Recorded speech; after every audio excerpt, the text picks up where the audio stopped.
Bonjour à toutes et à tous, il est 13 heures, l'heure de commencer ce webinaire. Un webinaire sur le thème de l'intégration de l'économie circulaire dans les projets d'ENR, avec donc Amélie Jange, qui est consultante en environnement et concertation. C'est ça, bonjour.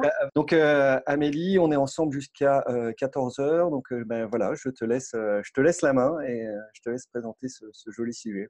Ça marche, super. Merci pour ton introduction. Donc bonjour à toutes et tous, et puis merci pour votre présence à ce webinaire que je suis ravie d'animer. Merci donc à Énergie Partagée de pouvoir le faire et de pouvoir traiter ce sujet qui est donc l'intégration de l'économie circulaire dans les projets d'énergie renouvelable.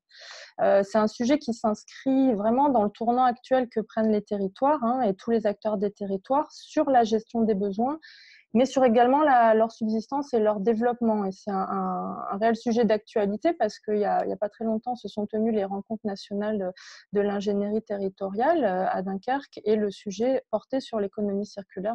D'ailleurs, j'ai pu intervenir sur ce sujet-là aussi. Donc, c'est un vrai sujet d'actualité. Donc, tout au long de l'heure que nous allons passer ensemble, je vous propose d'aborder le déroulement suivant. Je vais me présenter rapidement, pour rentrer assez dans le vif du sujet en vous proposant de reprendre un certain nombre de définitions conceptuelles qui nous amèneront à comprendre ce qu'est l'économie circulaire. Nous allons aborder ensuite ce que j'appelle la transversalité dans les projets comme dynamique de changement, pour arriver aux outils et pistes de réflexion que j'ai identifiées, que je propose pour la conception d'un projet ENR circulaire. Avant de conclure sur des perspectives d'avenir et puis d'échanger ensemble ensuite sur un temps après mon intervention, sachant que, comme disait Julien, n'hésitez pas à interagir, n'hésitez pas à aborder vos questions tout au long de la présentation en fonction de ce que je peux aborder. Alors, rapidement, donc moi je suis Amélie Jange, donc comme le disait Julien, je suis consultante indépendante en environnement et en concertation, et je propose par le biais de ma société AG EcoConsult du conseil, des études et des outils d'aide à la décision et de la formation également, dans deux domaines en fait qui sont complémentaires à mon sens: l'acceptabilité sociale et l'évaluation environnementale des projets et des planifications territoriales. Donc, je peux intervenir effectivement auprès de maîtres d'ouvrage et de maîtres d'œuvre privés, publics ou associatifs, selon une méthodologie scientifique et rigoureuse que j'ai pu élaborer en m'appuyant sur mes 15 années d'expérience pluridisciplinaire sur la gestion et la coordination de projets complexes de territoires d'énergie renouvelable, même au sein d'instances de représentants du personnel, et selon une approche selon mon profil de géographe aménageur environnementaliste. Donc, je m'implique naturellement dans la transition énergétique et écologique des territoires, et c'est par ce biais-là que j'ai commencé à me renseigner sur l'intégration de l'économie circulaire dans la gestion transversale des projets. Alors, tout d'abord, je vous propose de reprendre un certain nombre de définitions des différentes économies environnementales. Il y a beaucoup de concepts qui circulent et de nos besoins.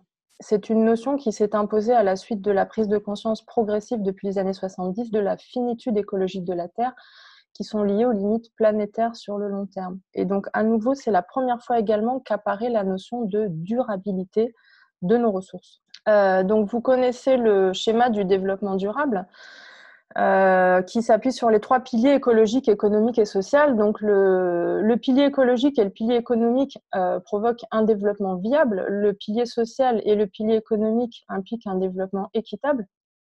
Le pilier écologique et le pilier social implique un développement vivable, et donc ces trois piliers écologiques, économiques et social impliquent le développement durable. Alors, l'économie linéaire, en fait, c'est notre modèle humain actuel pour assurer notre développement, qui implique le prélèvement des ressources naturelles, leur exploitation et leur utilisation, et la production de déchets et leur abandon. Donc, c'est un modèle qui implique des pollutions environnementales, des inégalités sociales, parfois même des conflits géopolitiques, et en tout cas des changements irréversibles. Les changements climatiques que l'on constate donc, proviennent en grande partie de ce modèle, à tel point que les chercheurs et la communauté scientifique étudient même l'appellation d'une nouvelle ère géologique, l'Anthropocène, dont vous avez peut-être entendu parler, entendu les débats sur ce sujet, en fait, qui carrément implique le fait qu'il y ait eu tellement de changements liés aux activités humaines que ça a eu des conséquences irréversibles en fait, sur les changements climatiques et qui fait qu'on rentrerait dans une nouvelle ère géologique. Donc, c'est un modèle qui a ses limites, car les ressources naturelles sont épuisables et les changements provoqués ne sont pas forcément positifs. Donc, vous connaissez peut-être également le jour du dépassement. Le jour du dépassement, c'est un calcul qui est fait par plusieurs ONG qui implique, voilà, qui détermine le jour à partir duquel on est à crédit, entre guillemets, sur les ressources de la Terre.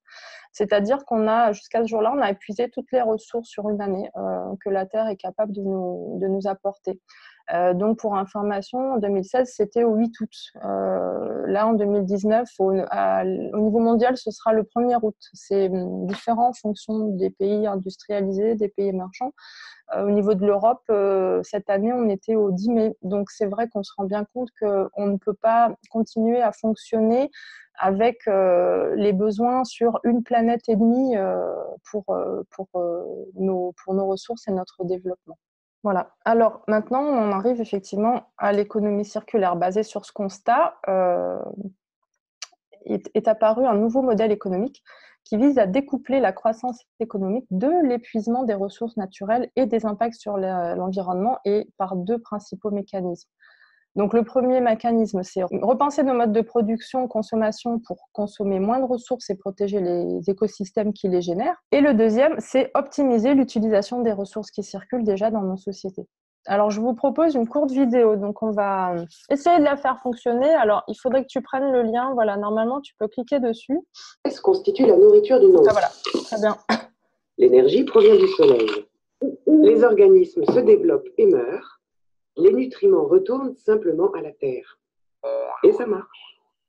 Pourtant, nous autres humains avons adopté une approche linéaire. On prend, on fabrique et on jette. Un nouveau téléphone sort, hop, on jette l'ancien. Notre machine à laver déclare forfait, alors on en achète une autre. Chaque fois que nous faisons cela, nous puisons dans des ressources limitées et produisons des déchets toxiques. Ça ne peut tout simplement pas fonctionner sur le long terme. Alors, où est la solution?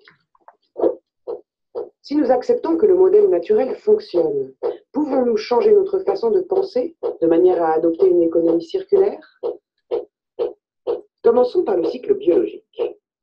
Comment nos déchets peuvent-ils construire du capital naturel plutôt que le dégrader? En repensant la conception des produits et de leurs composants, ainsi que leurs emballages. Nous pouvons produire des matériaux sains, compostables, qui serviront d'engrais. Résultat, aucune ressource n'a été perdue dans le processus.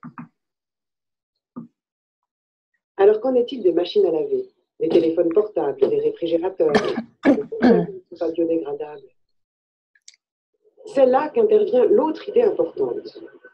Il s'agit de faire circuler les métaux, les polymères et les alliages, de façon à ce qu'ils conservent leur qualité et continuent à être utiles au fil de leur vie dans différents objets.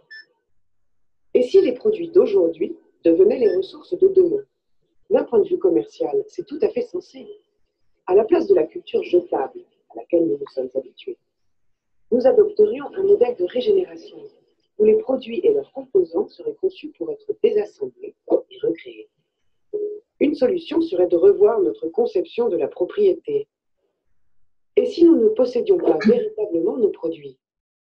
À la place, nous pourrions les louer aux fabricants.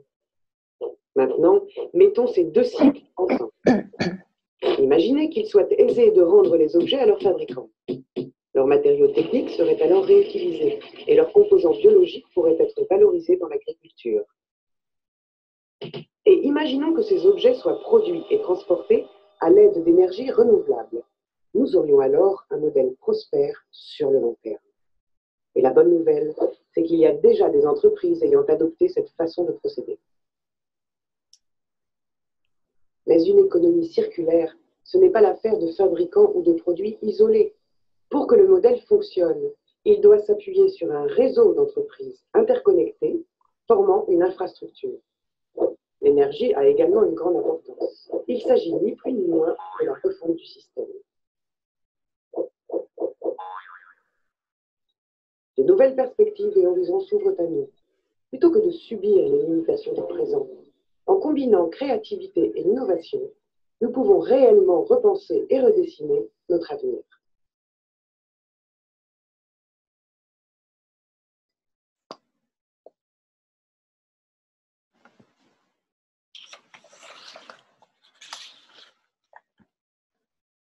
Voilà, on peut revenir à la présentation. Alors, je voulais partager cette petite vidéo avec vous parce que je trouvais qu'elle était assez intéressante pour bien comprendre comment s'insérer le concept d'économie circulaire dans les réflexions actuelles. Et bon, on va y venir tout au long de la présentation. Mais voilà, c'est quelque chose qui peut s'exprimer à différents niveaux. Voilà, je vous présente un schéma qui a été réalisé par l'Institut EDEC qui explique, voilà, qui illustre plutôt bien ce modèle d'économie circulaire en reprenant les deux mécanismes. Donc, le premier, repenser la façon de fonctionner pour réduire la consommation de ressources et préserver les écosystèmes. Donc, repenser l'extraction, la transformation, la distribution, l'utilisation. Et le deuxième mécanisme, c'est l'optimisation des produits avec leur utilisation plus fréquente, la prolongation de la durée de vie des produits et des composants et donner une nouvelle vie aux ressources qui sont ainsi générées. Et c'est comme ça qu'on arrive à illustrer cette boucle. Voilà. Donc, l'écologie industrielle, c'est une déclinaison de l'économie circulaire à l'échelle industrielle.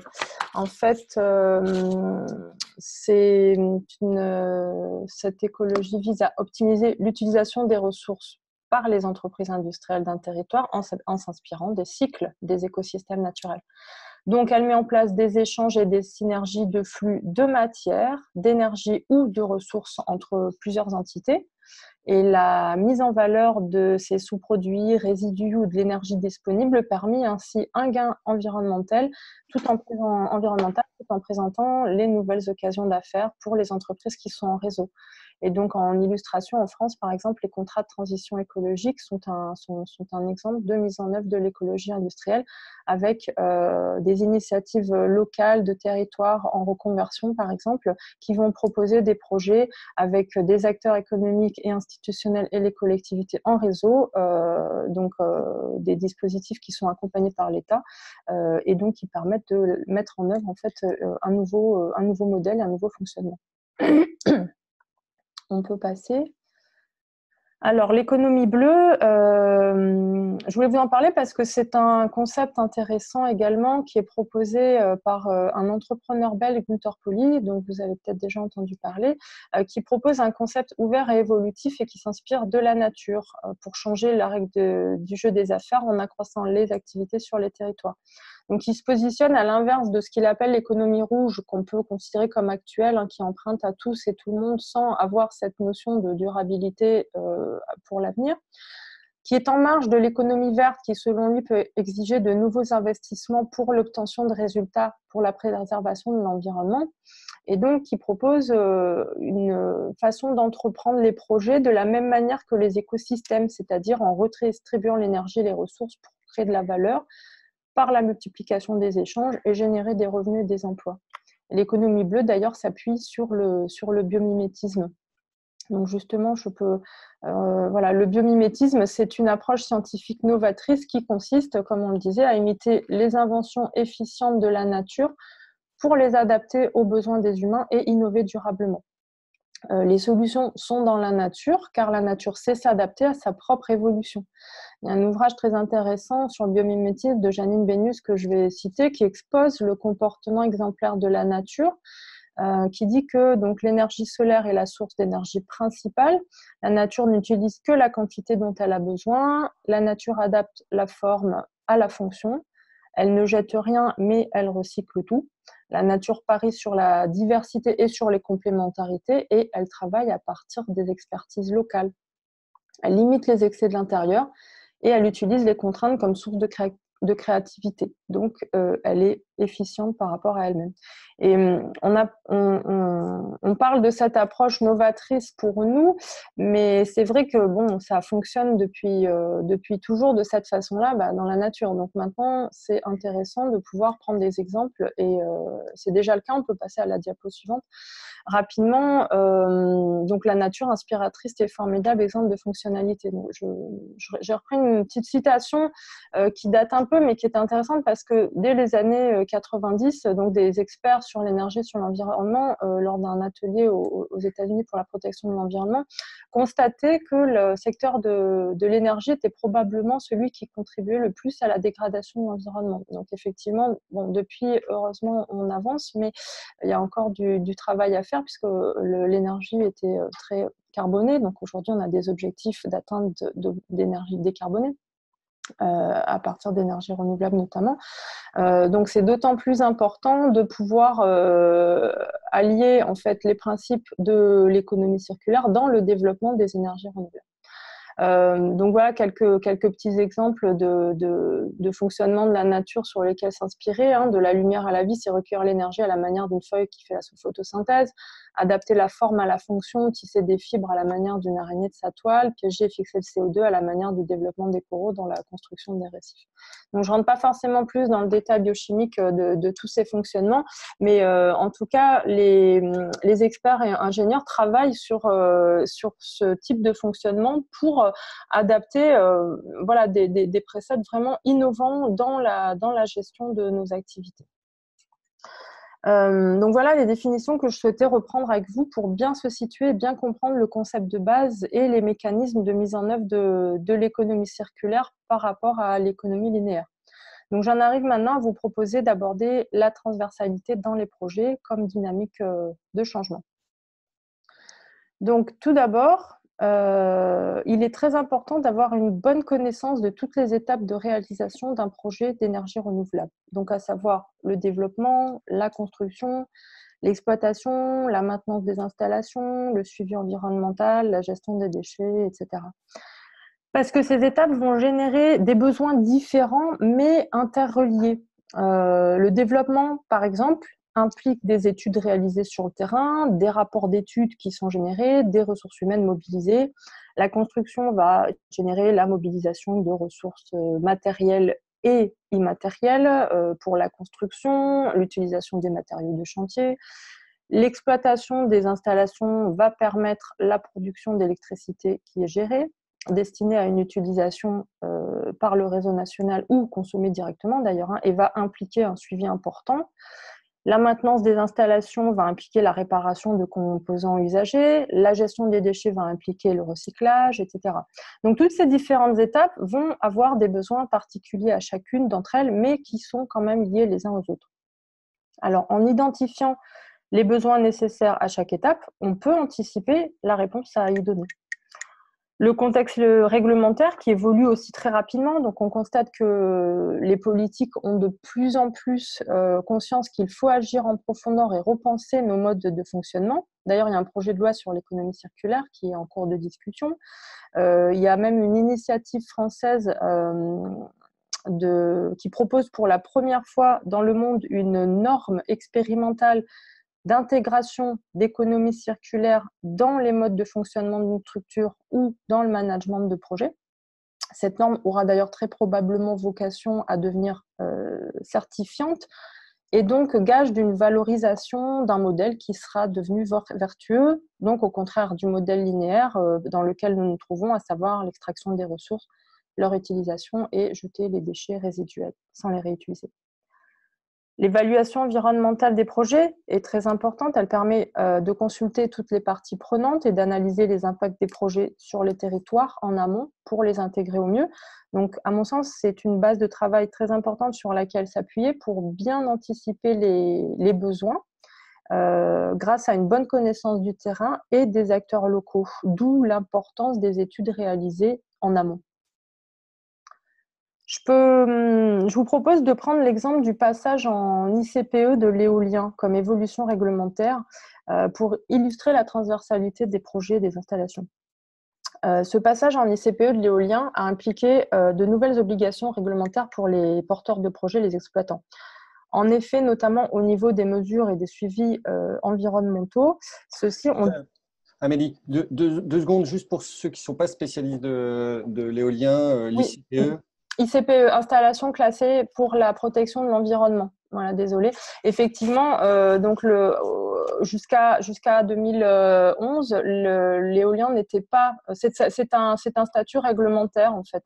L'éolien n'était pas concerné par ce statut et à partir de 2012, l'éolien a été considéré comme installation classée pour la protection de l'environnement, avec un certain nombre d'obligations réglementaires, avec des contrôles des inspecteurs de ces installations et donc une rigueur plus importante aussi à apporter dans les dossiers et dans les suivis. Voilà. Donc, effectivement, c'est important parce que ça a été un tournant aussi dans la façon de développer et de gérer les parcs, justement, notamment sur le… C'est pour ça que c'était important pour moi de vous parler de cet aspect-là, sur l'aspect des suivis post-exploitation qui devaient être gérés en amont. Voilà. Donc justement, voilà, ces mesures et ces suivis environnementaux ont dû être mieux chiffrés et mis en œuvre concrètement sous peine d'éventuelles sanctions, ce qui n'était pas le cas avant le passage en ICPE. Donc en l'occurrence, jusqu'alors l'aspect n'était pas encadré, donc pas forcément mis en œuvre, ou il pouvait y avoir des disparités de fonctionnement. Et cela a impliqué pas mal de difficultés car les budgets n'étaient pas forcément, étaient souvent sous-estimés par rapport à ce qui pouvait être demandé et ce qui pouvait être demandé de façon supplémentaire. Il pouvait y avoir des impacts finalement avérés, mais difficilement traitables, et les méthodologies de mise en œuvre n'étaient parfois pas suffisamment détaillées. Ainsi, il a fallu faire un gros travail de remise à niveau pour pouvoir mettre en œuvre, si ce n'était pas le cas, les mesures qui… Non, tu vas trop vite. Qui n'étaient pas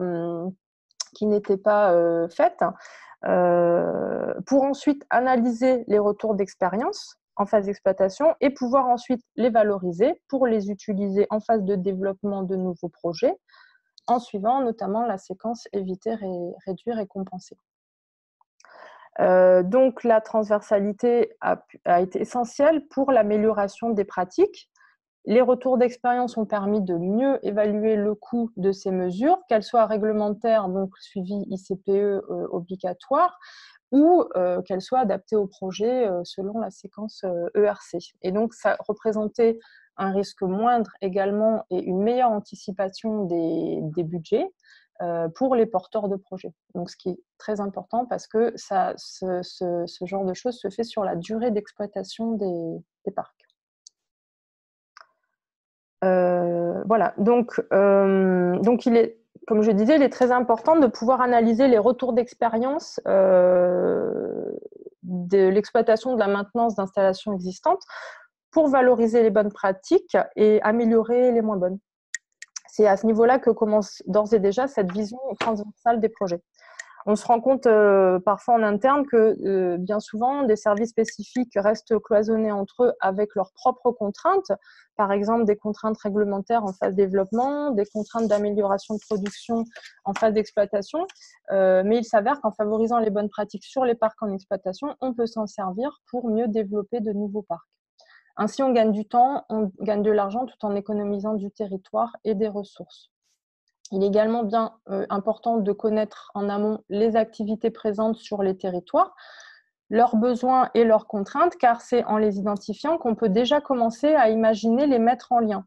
Par exemple, en ce qui concerne l'autoconsommation électrique, on peut identifier les besoins de remplacer les véhicules à combustion par des véhicules à moteur électrique dans un parc collectif ou même pour des particuliers et décider de développer une centrale photovoltaïque intégrée au bâti dédiée à cet usage en partie.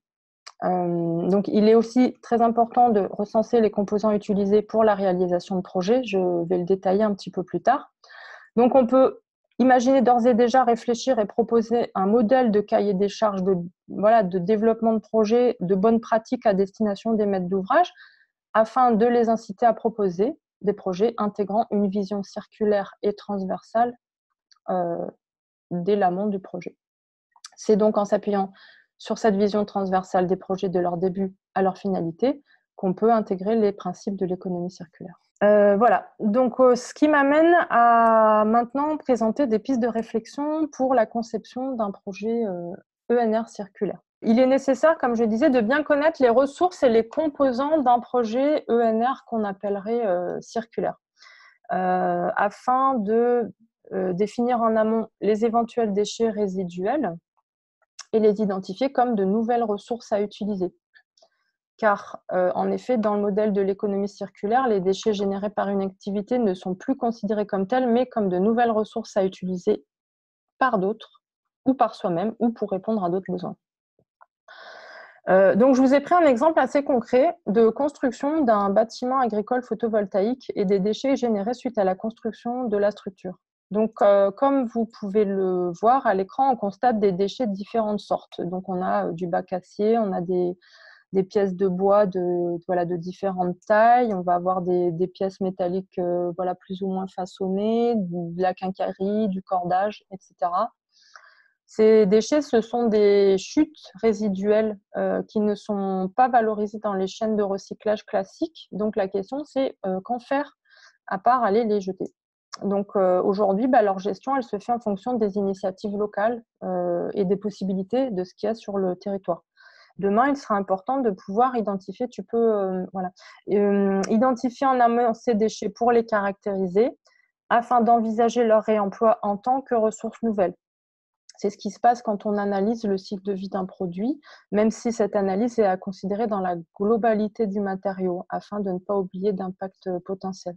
Donc, les déchets, alors, deviennent un gisement, en fait, à exploiter. Alors, je vous propose un petit quiz. Alors, juste avant Amélie, oui. si ça ne te dérange pas, là, j'avais une question de Patrick de Watt Citoyen, oui. qui nous demande, donc, sur une échelle de 0 à 100, entre l'économie linéaire vers l'économie circulaire, nous en serions à quel niveau aujourd'hui? Selon moi, ouais. Selon moi, on est quand même plus proche de 0 que de 100. Mais on s'y approche justement parce que le sujet est pris à bras-le-corps de plus en plus par beaucoup d'acteurs différents.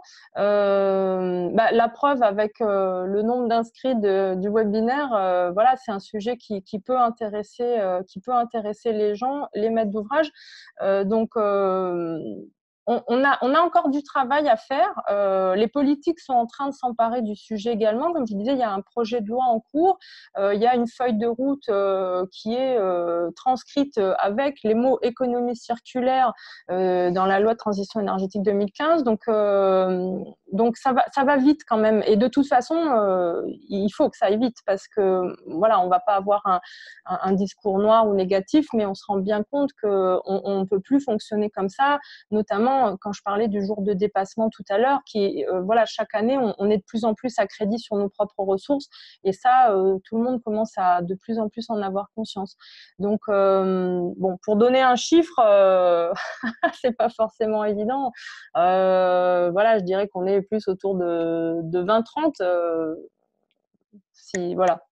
Ça n'engage que moi parce que je pense qu'il y a encore beaucoup de travail, mais j'espère que très rapidement on sera à beaucoup plus. Ok, donc on revient au quiz. Je mets donc la première question. Qu'est-ce que c'est donc?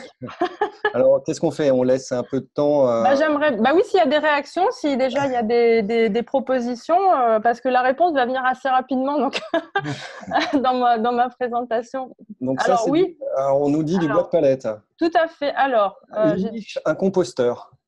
Alors, c'est pas un composteur. La niche, on s'approche un petit peu, mais c'est pas ça. Un poulailler. Un poulailler. Voilà, c'est ça. On a eu les bonnes réponses. J'avais mis un petit indice. Donc, bravo à donc cette PTR. Je ne sais pas qui est, sinon Caroline qui emporte qui emporte la mise. Voilà. Donc, elle gagne une poule. Voilà, c'est ça. Voilà, j'avais pas prévu au budget, mais pas de problème. Ok, bon, bah alors on essaiera de vous la trouver selon où vous êtes, en local, bien sûr. Hein, c'est pas moi qui vais vous l'envoyer, à part si on habite pas très loin, bien sûr. On fonctionne avec les ressources locales, pas de problème. Donc effectivement, voilà, c'est un poulailler qui est fabriqué effectivement à partir de bois qui a été utilisé pour le chantier de construction d'un bâtiment agricole photovoltaïque. Donc, c'est un exemple assez simple mais efficace d'économie circulaire, en fait. Hein, et en plus sur un projet d'énergie renouvelable privé, hein, puisque c'est pour une entreprise. Alors, si vous avez d'autres exemples de réemploi de ressources nouvelles sur vos territoires, que vous avez peut-être fait vous-même ou auquel vous avez pu participer ou dont vous avez l'idée par rapport à ce que vous pouvez traiter, bah, n'hésitez pas à les partager ensemble. Hein, justement, c'était l'autre question. Est-ce que vous avez d'autres exemples de réemploi de ressources donc voilà, on peut les aborder maintenant ou on peut les partager tout à l'heure, hein, quand ce sera le temps d'échange. Ok, donc je propose que pour l'instant, toutes vos idées, vous les gardez, vous pouvez les taper sur le fil de conversation et puis on les partagera donc ensuite. Donc, troisième question. Troisième question, c'était quel est le taux de valorisation du recyclage d'un panneau PV? Donc je vais laisser le suspense. S'il y en a qui ont des réponses, vous pouvez les partager maintenant. Sinon, ben, on l'abordera la réponse. Ah, on n'est pas loin. Ah, ben voilà. Ouais. Ouais, donc ça oscille entre 80 et 95. Je crois que la réponse est 95. C'est ça, c'est exactement ça, oui, tout à fait. Donc, bon, c'est ce qui est un bon taux, hein, un très bon taux. Et donc, l'objectif, ce serait de pouvoir tendre vers un taux pareil avec toutes les ressources. C'est une société qui a le monopole, en fait, de ce travail, qui est basée dans le sud de la France. Donc, qui sépare tous les éléments des panneaux pour les traiter, les revaloriser. Donc, ça peut se faire grâce à cette bonne connaissance en amont des enjeux et des composants qui sont utilisés. Donc, une des autres pistes, c'est l'identification d'un réseau d'acteurs. Donc, la collectivité peut montrer, la collectivité et les acteurs économiques d'ailleurs peuvent montrer un rôle exemplaire à donner à tous les acteurs des territoires et aux autres porteurs de projets. Donc, quel que soit les 5% restants, c'est quoi? C'est les déchets résiduels. Donc, je vois une petite question. Donc, il y a une question d'Aline qui demande comment s'appelle la société qui recycle les panneaux PV. Il y a une bonne filière en France, hein, dans le sud. Là, Ouais. Je vais vous le dire tout à l'heure, c'est que j'ai le nom qui m'échappe là, mais je vais vous le donner. PVcycle, voilà, c'est exactement ça, tout à fait, merci. D'accord. C'est ça, ouais. De toute façon, on pourra mettre ça dans le compte-rendu. Oui, tout à fait. De toute façon, voilà, les participants se répondent entre eux, donc c'est parfait. Oui, d'ailleurs, pour terminer, juste, il y a une petite vidéo de présentation qui est très intéressante sur leur site internet. Ils expliquent comment justement ils font la décomposition des composantes en fait pour les revaloriser après. Donc, c'est vrai que c'est vraiment intéressant. Voilà, j'en étais à l'identification des acteurs.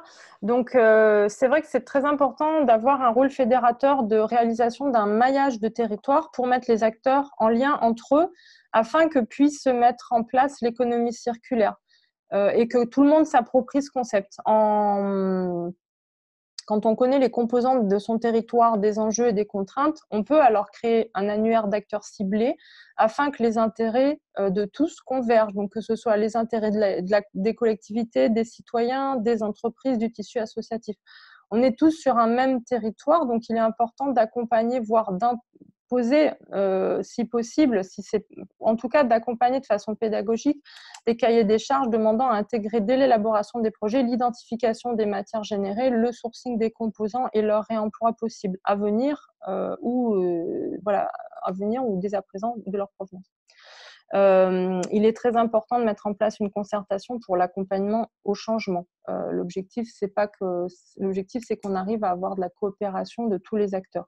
Et c'est cette impulsion qui est le résultat de politiques ambitieuses de changement et d'amélioration de pratiques qui va pouvoir être valorisée et déployée sur d'autres territoires. On en revient à ce que j'évoquais préalablement sur la vision transversale des projets à venir.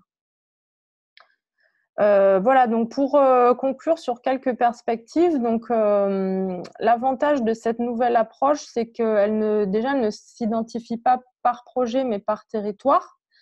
C'est une méthodologie qui peut être déclinée à plusieurs échelles, donc des petits ou des grands projets, des projets qui soient citoyens, coopératifs, privés, publics, à destination, donc en ce qui concerne la production d'électricité à destination du réseau national ou en autoconsommation, que ce soit sur les énergies renouvelables ou d'autres aménagements prévus. C'est une gestion qui est proportionnelle au projet, et l'avantage, c'est que les initiatives des uns peuvent servir celles des autres. Je vais vous donner l'exemple des parcs éoliens sur lesquels j'ai beaucoup travaillé. Et la photo qu'on voit notamment, c'est celle d'un parc qui est situé dans l'Aude, dans le sud de la France. Donc, ce parc avait la nécessité d'entretenir les parcelles en bas des machines et de les faucher tous les ans. Donc, au départ, la fauche se faisait de façon mécanique avant l'interdiction estivale liée au risque incendie d'utiliser la mécanique. Donc, il s'est avéré que les effets sur la biodiversité n'étaient pas forcément pris en compte et il pouvait y avoir certains impacts. Après échange en interne, il s'est avéré qu'il fallait respecter un calendrier de fauche pour ne pas impacter, notamment sur la nidification de la vie faune présente, des oiseaux, et parfois même pour des espèces protégées. Donc, le développeur le savait, mais pas forcément l'exploitant. Et du fait d'un manque de communication, il y avait un impact, mais qui n'était pas identifié préalablement, avec en plus des coûts importants qui n'étaient pas anticipés. Alors, il y a eu un gros travail d'études et de recensement des contraintes et des besoins de l'écosystème local. Le même travail d'études et de recensement des contraintes et des besoins s'est fait également au niveau des activités économiques pouvant être liées à ce parc. Et donc, nous avons trouvé un berger pouvant faire paître son troupeau, qui en plus était un troupeau de race locale en réhabilitation, donc qui a débouché sur une convention de partenariat, donc signée avec les partenaires associatifs, les partenaires agricoles, économiques, afin de confier la gestion du parc. Ainsi, il y a eu moins de coûts, il y a eu moins d'impact généré et une valorisation de l'initiative déclinable à d'autres parcs. Donc, voilà, encore une fois, cette transversalité est très importante à mettre en place. Donc, en conclusion, l'intégration de l'économie circulaire dans les projets ENR, donc d'énergie renouvelable, est une réponse qui s'inscrit dans la transition énergétique et écologique des territoires. Tu peux avancer, qui tend vers une résilience de nos impacts sur l'environnement. Tu peux encore avancer, afin de préserver donc, nos ressources naturelles que nous utilisons trop. Le mode linéaire est limité dans le temps et nous sommes désormais face à cette limite, et c'est pourquoi il est important de réinventer nos pratiques d'aménageurs en les déclinant à tous les projets de territoire, voire d'accompagnement, car ils sont déjà confrontés à des contraintes et un cadre réglementaire complexe, et il est important de faire preuve de pédagogie pour présenter le changement comme une opportunité à saisir pour continuer à se développer, et non pas comme l'ajout de nouvelles contraintes liées à la perte de ressources. Donc, je finirai juste sur cette image, tu peux cliquer une fois, que j'ai souhaité partager avec vous. Never be afraid to reinvent yourself. Désolée pour l'accent, mais c'est ne pas craindre de se réinventer, car les changements font parfois peur, mais sont bénéfiques pour tous. Tu peux… Oui, voilà. Merci de votre attention. Maintenant, on peut échanger. On peut revenir sur les questions de tout à l'heure, vos impressions, vos retours d'expérience à vous-même. Et puis, il y a également mes coordonnées. N'hésitez pas si, a posteriori, vous avez d'autres questions. Alors, il y a une première question, Amélie, sur les moutons. Les moutons. Oui. Ouais, je parle de moutons, des poules et tout, et des chevaux. Non, mais c'est sur les moutons que ça porte. Oui, Est-ce d'accord. que les moutons respectent bien la nidification des oiseaux? Alors, oui, dans la mesure où, en fait, c'est une bonne question. Ils vont pas ni le respecter ni pas le respecter. Du moins, la problématique avec la fauche mécanique, c'est que elle se fait de façon très rapide. Et parfois, les oiseaux n'ont pas le temps de pouvoir se sauver, en fait. Hein. D'ailleurs, il est demandé même de respecter, quand il y a une fauche mécanique, alors maintenant ça vient, hein, mais à l'époque, ce n'était pas encore le cas, de respecter un circuit, un itinéraire pour avoir le temps aux animaux et à la biodiversité, d'ailleurs, qu'elle soit de la vie faune, des insectes, etc., de pouvoir fuir pour ne pas se faire supprimer. Donc voilà. Après, la nidification, comme on a l'objectif, c'était de maintenir en fait une pelouse rase et donc de déplacer, parce qu'il y a eu une compensation. Enfin, je suis pas rentrée dans le détail, mais il y a une compensation faite en parallèle de retrouver des parcelles justement pour en gros déplacer les oiseaux et ne pas les impacter sur site. Donc c'est voilà la question de la compensation écologique, hein, de trouver des parcelles qui sont proches et qui puissent être gérées de telle manière que l'impact éventuellement généré par l'installation des installations puisse être compensé par le fait de maintenir un milieu identique à là où on installe le parc. Voilà, j'espère que je suis à peu près claire. Et que ça répond à la question. Donc, les moutons respectent la nidification, ni oui ni non. C'est qu'on met en place un mode de gestion qui permet de le gérer différemment et de mieux anticiper les impacts et surtout voilà. Et si les oiseaux peuvent venir également sur site après. Merci Amélie. Alors, ce n'est pas une question, c'est un remerciement pour les explications et d'une personne qui doit partir un peu plus tôt. Pour tous les autres, moi j'en profite aussi pour te dire merci du coup. Et pour tous les autres, vous pouvez continuer à poser des questions à Amélie pendant environ 10 minutes qui nous restent. Donc n'hésitez pas à le faire. Actuellement, sur par exemple les projets éoliens, est-ce qu'ils génèrent plus de déchets que les projets PV? Et si oui, comment ils sont actuellement, quel est leur taux de retraitement de ces déchets? Est-ce qu'il y a une filière où c'est plus facile d'inclure de l'économie circulaire finalement? Les déchets qui sont générés, que ce soit dans le photovoltaïque ou dans l'éolien, ils sont traités d'une certaine façon selon les certifications. Donc, voilà, j'ai pas la quantification, j'ai pas les études en fait en comparaison, mais c'est effectivement très intéressant de savoir quels sont en quantité les effets générés. Aujourd'hui, moi, je sais que j'ai commencé à me renseigner en parlant avec des maîtres d'ouvrage à droite à gauche avec les collectivités. À part les filières de retraitement connues, il n'y a pas forcément de démarche d'identification en amont de tous ces éventuels déchets résiduels. Voilà. Donc, il y a un travail qui est fait, ça c'est certain, de gestion des parcs qui soit le plus propre possible, que tout ce qui peut être généré de toute façon pendant la phase de construction, pendant la phase d'exploitation, va être identifié, va être caractérisé, va partir dans des circuits bien identifiés, mais il reste effectivement quand même des déchets résiduels. Donc voilà, et c'est le travail, je pense, qui devra être fait. Je pense aux études d'impact environnemental qui sont des documents d'autorisation, des demandes d'autorisation sur lesquelles on s'appuie pour avoir les demandes d'autorisation. Donc, ce sont des documents réglementaires. La gestion des déchets est abordée, mais la gestion de l'économie circulaire ne l'est pas forcément encore. Donc, il est possible qu'à terme, on puisse intégrer cette vision-là par ce biais.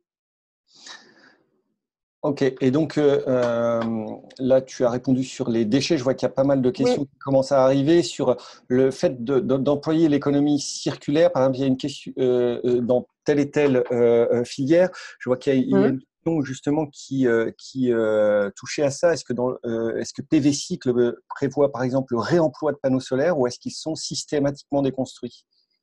Bah justement, alors moi-même, je me suis posé cette question, en fait, il y a d'ailleurs pas très très longtemps, parce que aujourd'hui, j'ai demandé, je cherche des parcs photovoltaïques qui puissent fonctionner à base de panneaux recyclés. Donc, bon, j'en ai pas encore la connaissance. Donc, j'ai pas la connaissance de tout, hein, bien sûr, mais en tout cas, tous les parcs qui sont faits, dixit certains maîtres d'ouvrage eux-mêmes, hein, sont faits à base de nouveaux panneaux. Et effectivement, je pense qu'à terme, ce serait vraiment intéressant de pouvoir, ou bien ils sont recyclés, mais pas forcément pour des usages dans le cadre de grandes centrales au sol, voilà. Donc, ou même d'intégraux bâtis. Donc, je pense que ce serait effectivement quelque chose à creuser. Ok, donc à ceux qui demandent si vous pourrez recevoir la présentation, la réponse est oui, je vais m'en occuper avec également la vidéo de ce webinaire. Encore une question qui revient un peu à la question que je posais. Est-ce qu'il y a un classement en quelque sorte des modes de production d'ENR qui intègre le mieux l'économie circulaire? Alors, moi, je pensais naïvement peut-être à la méthanisation quand elle est bien faite. La méthanisation, quand elle est bien faite, ça me semble être quand même un modèle assez incroyable finalement et vivant finalement d'économie circulaire. Alors, je ne parle pas d'une méthanisation où on crée des intrants de façon artificielle, mais quand elle est faite selon les règles de l'art, ça peut être un bel exemple d'économie circulaire finalement. Complètement. Complètement. Après, effectivement, voilà, il faut que la source même ne crée pas elle-même d'autres problématiques. Hein. Il y a sur la méthanisation, ça, voilà, il y a des discussions aussi sur mince, j'ai perdu encore le mot, mais c'est les composants qui sont difficilement retraitables. Donc voilà. C'est vrai que c'est un exemple, comme tu le dis, illustrant parfaitement l'économie circulaire, hein, clairement. Mais après, effectivement, voilà, à voir où se situe le projet et comment il est fait. Ouais. Donc, il y a Caroline, celle qui a gagné la poule tout à l'heure. Elle y tient d'ailleurs. Hein, elle a mis un petit message. Bon, on le note. Qui évoque l'enjeu de la pénurie des ressources, notamment des terres rares, pour construire l'infrastructure d'ENR. Je crois quand même, sauf erreur, qu'à l'intérieur d'un panneau photovoltaïque en lui-même, il n'y a pas de terres rares. Hein. Alors effectivement, il y a du silicium, ça dépend des deux technologies, il n'y a pas de terre rare. Par contre, il y a pu avoir des éoliennes, donc je ne sais pas exactement dans quel élément, mais effectivement, l'utilisation de terre rare. Donc par contre, assez récemment, d'ailleurs, c'est une question qui a été posée aux rencontres nationales de l'ingénierie territoriale et le syndicat des énergies renouvelables avait indiqué qu'ils allaient s'employer à ne plus utiliser de terre rare. Donc, visiblement, voilà, encore une fois, les acteurs de l'économie s'emparent vraiment du sujet en amont. Alors, une question sur les réseaux de chaleur urbains. Est-ce que c'est suffisant en termes de prise en considération des ENR du côté du promoteur immobilier? Je pense que, alors je suis pas spécialiste sur le sujet, je pense que c'est assez variable en fait en fonction des initiatives sur les territoires. Il y a des territoires sur lesquels il y a beaucoup d'investissements qui sont faits sur notamment les constructions neuves et qui vont vraiment s'investir et les collectivités vont pousser sur ce fonctionnement-là et d'autres moins. Mais bon, encore une fois, là, pour le coup, je suis vraiment pas spécialiste sur le sujet. Il faudrait d'ailleurs se rapprocher de la FNCCR qui est plus en lien sur ce sujet, qui traite ça, je pense. Enfin, d'ailleurs, Julien, peut-être que tu peux compléter éventuellement si tu as d'autres infos. Alors, absolument pas. Je ne suis pas un spécialiste non plus des réseaux de chaleur. Ouais. Non, mais par contre, moi, je peux prendre les questions puis revenir après dans un second temps parce que moi, je suis en lien avec tu pourras m'envoyer quelques compléments si tu veux à ton propre support. Une question peut-être qui sera plus jouable pour toi. Qui est spécialiste de l'éolien, hein, si trompe pas, tu as une longue expérience. Donc, on nous demande le temps de retour énergétique d'une éolienne. Ah, c'est une bonne question. De moins en moins longtemps. Alors, le temps exact, je pourrais pas dire, mais alors je me rappelle, mais c'est assez rapide en fait. Hein. C'est 2 ans, enfin, c'est quand même assez rapide. D'accord. Un retour d'expérience, tuiles solaires à base de plastique recyclé, je crois, sur le toit d'une église en Alsace, petit village en Scheim, oui, comme beaucoup de villages en Alsace, dont j'ai oublié le nom. Donc, l'utilisation de tuiles solaires à base de plastique recyclé. Est-ce que tu as entendu parler de ça ou... Non, par contre, je suis très intéressée par le sujet. Merci de cette proposition parce Eh ben, qu'effectivement, c'est super intéressant. tu pourras en discuter avec Caroline quand tu lui remettras sa poule. Donc, je constate qu'il faut que j'aille en Alsace, je crois.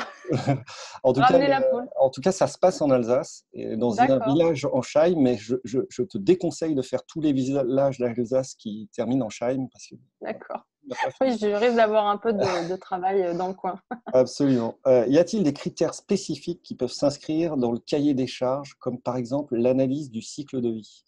Ben, complètement. Moi, je pense qu'effectivement, ce serait une très bonne idée de pouvoir intégrer l'analyse de cycle de vie des composants des projets dans ce que je proposais comme cahier des charges de développement. Ouais. Après, l'analyse du cycle de vie, effectivement, ça permet d'analyser vraiment toutes les composantes et leurs impacts sur l'environnement à tous les niveaux du composant, de l'extraction à l'utilisation, à l'exploitation. Et donc, en fait, il y a certains aspects il y a des impacts qui peuvent être compenser entre l'exploitation et l'utilisation. Donc, c'est vrai que c'est important d'avoir la démarche globale pour pouvoir bien comparer et bien savoir de quoi on parle. Et c'est important aussi d'avoir connaissance des composants de ce qu'on met dans les installations, en fait. Parce qu'on l'a pas forcément et c'est pas voilà, c'est des choses qui sont parfois assez complexes. Bon, après il peut y avoir aussi des brevets, donc c'est pas toujours évident quand on est dans un secteur concurrentiel. Mais c'est vrai qu'aujourd'hui, il va falloir sûrement dépasser un peu ces aspects-là. Ok. Alexis qui nous signale que sur les éoliennes offshore, il y a peu de terres rares et qu'il n'y en a pas. Donc, il confirme ce qu'on disait tout à l'heure, qu'il n'y en a pas dans les panneaux PV. Et qui envoie un lien justement pour lire un article à ce sujet. Donc, il nous reste quelques instants là, si vous avez encore d'autres questions à poser à Amélie. Moi, je trouve que globalement, c'est quand même très intéressant. Nous, c'est vrai qu'à Énergie Partagée, on a dans notre charte une exigence environnementale forte, mais que là, on peut, par l'économie circulaire, trouver des pistes concrètes pour répondre à cette exigence et l'intégrer vraiment dès le démarrage du projet, vraiment à toute la démarche. Et Voilà. Ce qui est intéressant, c'est que ce que je disais, voilà, c'est que ça peut être fait vraiment à toutes les échelles de projet et quels que soient les porteurs de projet, en fait. Et d'ailleurs, je reviens sur ce que je parlais, il y a la norme expérimentale d'intégration d'économie circulaire qui peut se faire à la fois sur l'infrastructure en elle-même et à la fois sur le management de projet. Donc, c'est vrai qu'on peut chercher à des solutions à plusieurs niveaux. Donc, c'est ça qui est intéressant parce que voilà, tout le monde agit dans ce qu'il peut faire.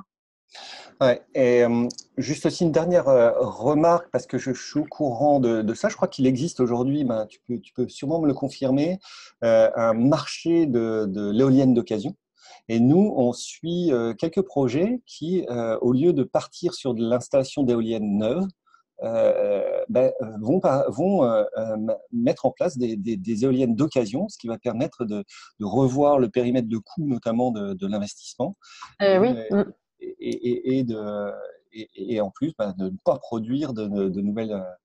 Effectivement, voilà, le marché ça c'est un bon exemple de réemploi, hein, clairement. Hein. Après, bon, voilà, on se pose tout de même la question du suivi à long terme. Mais ça, c'est valable pour tout. Hein. La question qui se pose, voilà, sur le reconditionnement, enfin, c'est des questions qu'on entend souvent. Maintenant, c'est vrai que je pense que s'il y a un bon suivi, une bonne maintenance appliquée, on peut faire revivre les machines, clairement. Exactement. Donc, merci pour la présentation, nous dit Pierre. Ça fait plaisir de voir qu'il est possible d'être vertueux pour la planète. Et sinon, dernière question, il est 14 heures, donc je considère que ce sera la dernière question. Le stockage d'hydrogène est-il passé à la moulinette de l'économie circulaire? Alors là, je suis désolée, je pourrais pas vous répondre parce que je ne connais pas trop le sujet. J'en ai, pour ma part, enfin, je me suis pas forcément encore renseignée sur cet aspect-là, mais encore une fois, je peux revenir vers vous en fait avec des éléments de réponse. Hein. Désolée. Du coup, la dernière question échappe un peu à mon champ de travail. C'est pas grave, on a une magnifique conclusion qui nous est apportée par Caroline, qui a retrouvé le nom du fameux village en Alsace qui utilise des tuiles solaires à base de plastique recyclé, et ce ne sera pas un nom en Scheim, D'accord. ce sera un Manspach ou Manspach. D'accord. Et donc, elle te donne rendez-vous, Amélie, là-bas pour la remise de la poule. Ok. Et donc, je prends note, ça marche. Voilà. Et donc, voilà, maintenant on a une pluie de merci et de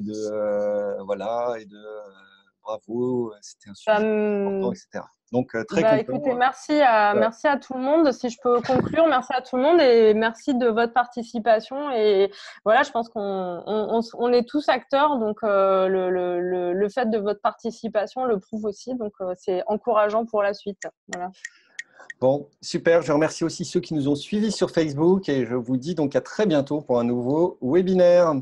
À bientôt. À bientôt. Au revoir.